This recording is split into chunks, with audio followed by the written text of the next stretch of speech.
ఆరోగ్యం విషయంలో మనం ఎన్నో జాగ్రత్తలు పాటిస్తుంటాం. పౌష్టికాహారాన్ని తీసుకుంటుంటాం. అలాగే ఆరోగ్యానికి హాని చేసే ఆహార పదార్థాలకు దూరంగా ఉంటాం. శరీరానికి కావలసిన విటమిన్లు, ఐరన్, అవసరమైనటువంటి యాంటీ ఆక్సిడెంట్లు ఉన్నటువంటి కూరగాయలు, ఆకుకూరలు తీసుకుంటుంటాం. అయితే ఇప్పుడు కూరగాయలు తినడం వల్ల కూడా ప్రమాదం ఉందట. ఈ విషయం ఐసీఎంఆర్ నిర్వహించిన సర్వేలో బయటపడింది.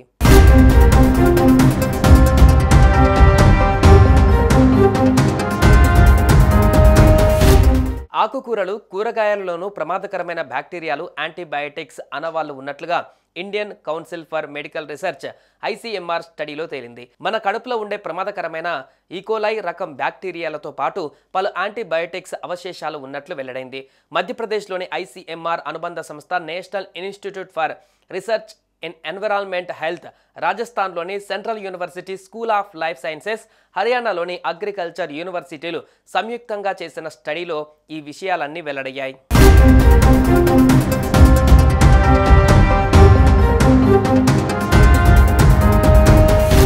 టమాటా, పచ్చిమిర్చి, క్యారెట్, దోసకాయ, రాడిష్, పాలకూర, మెంతికూర, కొత్తిమీర, పుదీనా, ఉల్లిపోచలు, క్యాబేజీ వంటి వాటిల్లో యాంటీబయాటిక్స్, ఈకోలై బ్యాక్టీరియాల ఆనవాళ్లు ఉన్నట్టు సైంటిస్టులు గుర్తించారు.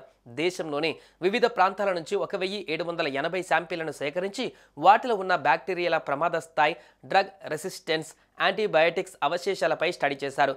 మన మూత్రనాళ వ్యవస్థను డ్యామేజ్ చేసే యూరోపాథోజెనిక్ ఈకోలై స్ట్రెయిన్స్తో పాటు ఒంటిని సెప్టిక్ చేసే సెప్టిసిమియా ఈకోలై స్ట్రెయిన్స్ ఉన్నట్లు నిర్ధారించారు. కూరగాయల నుంచి సేకరించిన శాంపిళ్లలో 77 రకాల బ్యాక్టీరియా వర్గాలు ఉన్నట్లు నిర్ధారించారు. అత్యధికంగా క్యారెట్ 25% కాగా క్యాబేజీ 19.3%, మెంతి 18.5%, టమాటా 15.9%, కొత్తిమీర 15.7%, పాలకూర 15.2%, పచ్చిమిర్చి 14.5%, దోస 14.4%, పుదీనా 12%, ఉల్లిపోచ 8.1% బ్యాక్టీరియాల స్ట్రెయిన్స్ ఉన్నాయని సైంటిస్టులు వెల్లడించారు.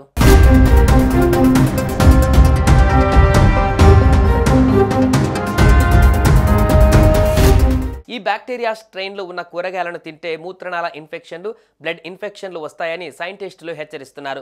ఇన్నాళ్ళు చికెన్ వంటి మాంసాహారాలలోనే వీటి ఆనవాళ్లు ఉన్నాయని గుర్తించినా ఇప్పుడు శాకాహారాలైన కూరగాయలలోనూ ఇవి రిజర్వాయర్లుగా చేసుకుంటున్నాయని చెబుతున్నారు. ఎక్కువగా మనుషులు విసర్జించే మలం ద్వారానే అవి కూరగాయల మొక్కల్లోకి చేరుతున్నాయని అంటున్నారు. పెస్టిసైడ్స్ను ఎక్కువగా చల్లడం వల్ల కూడా యాంటీబయాటిక్స్ అవశేషాలు కూరగాయలలోకి చేరుతున్న దాఖలాలు ఉన్నాయని చెబుతున్నారు.